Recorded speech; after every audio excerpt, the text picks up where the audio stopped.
High বন্ধুরা, আশা করি সমস্ত বন্ধুরা অনেক অনেক ভালো আছেন। আমার নিউ ব্লগে সবাইকে স্বাগত। আপনাদের আশীর্বাদে আমরা সবাই ভালো আছি।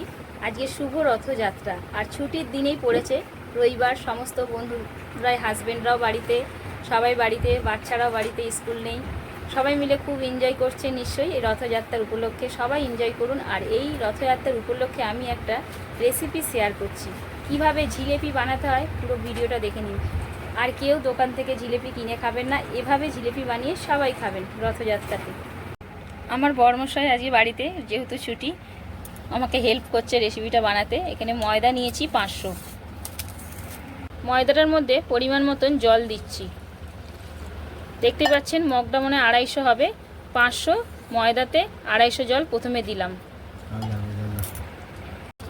আরও 1 মগ দিলাম, মানে 500 জল দেওয়া হয়ে গেল।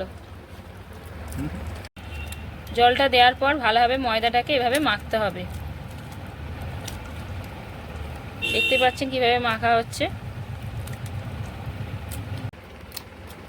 বন্ধুরা, জল দেওয়ার পর ময়দাটাকে কিন্তু 15-20 মিনিট ধরে এভাবে ভালো করে মাখবেন, যেন ময়দাতে কোনো ডেলা না থাকে। একটু টাইম নিয়ে এটাকে মাখতে হবে। খাবার সোডা নেওয়া হয়েছে, দেখতেই পাচ্ছেন বড় চামচের, দেখতে পাচ্ছেন 1 ভাগ, 4 ভাগের 1 ভাগ।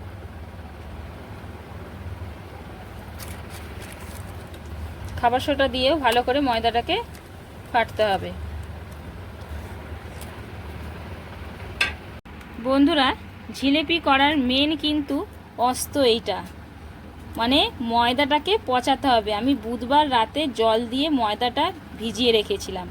বুধবার থেকে আজকে রবিবার, 4 দিন এইটা পচছে, মানে পচে গেছেই, অলরেডি গন্ধ উঠছে। এই ময়দাটা কিন্তু এই মেশানো ময়দার সাথে দিলে তারপরে জিলেপিটা হবে। তাহলে এইটা হলো মেন অস্ত্র জিলেপির তৈরির। এইটা মাথায় রাখবেন। যখনই জিলেপি বানাবেন তার 4 দিন আগে এরকম ময়দা জল দিয়ে ভিজিয়ে দেবেন। যত পচবে তত জিলেপি ভালো হবে। এই যে ময়দাটা আমি ভিজিয়েছিলাম না বুধবার রাতে, এটা 50 গ্রাম ময়দা ছিল। এবারে এইটা হাফ দিয়ে দেবো, সবটা দেবো না, সবটা দিলে প্রচুর টক হয়ে যাবে। হাফ দিয়ে দিলাম, দিয়ে ভালো করে এই ময়দাটাকে ফেটে নেব। বন্ধুরা দেখুন কত সুন্দর মোলায়েম একদম ফাটাটা হয়েছে, দেখতেই পাচ্ছেন কোনো কিছু ডালা নেই একদম। এভাবেই আপনারা কিন্তু করবেন। ময়দাটাকে ফাটিয়ে 10 মিনিটের জন্য রেস্টে ছেড়ে দিয়েছি। কড়া বসিয়ে নিয়েছি। প্রথমেই দিয়ে দিচ্ছি জল, তারপরে দিচ্ছি চিনি। জিলিপিটা ভাজার পরই রসেতে ডোবাতে হবে, তাই আগে মিষ্টির রসটা বানিয়ে নিচ্ছি। রস দেখতে পাচ্ছেন তৈরি হয়ে গেছে, আর ফুটে ফুটে কালারটাও কীরকম চেঞ্জ হয়ে গেছে।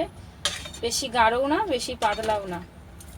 দেখতে পাচ্ছেন, দেখতে পাচ্ছেন। জিলিপি ভাজার জন্য পেনি বসিয়ে দিলাম। পেনিতে তেল দিয়ে দিচ্ছি। বড়মশাই বুদ্ধি খাটিয়ে একটা ছোট বোতলের মুখ ফুটো করেছে, দেখতেই পাচ্ছেন। এই বোতলের মধ্যে এই যে ময়দাটা ঢালবে, তারপরে দেখুন কিভাবে ডিজাইন করছে।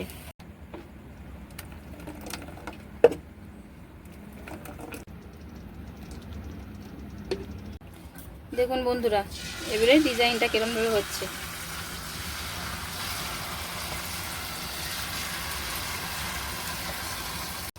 অপর একটা দিক উল্টে দিচ্ছি, দেখুন।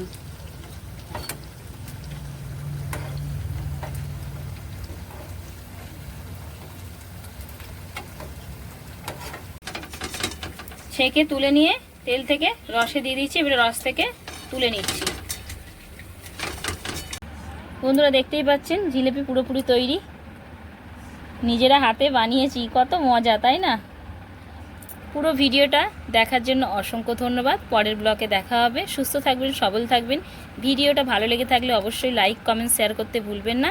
জয় জগন্নাথ। শুভ জগন্নাথের সবাইকে জানাচ্ছি শুভ রথযাত্রা।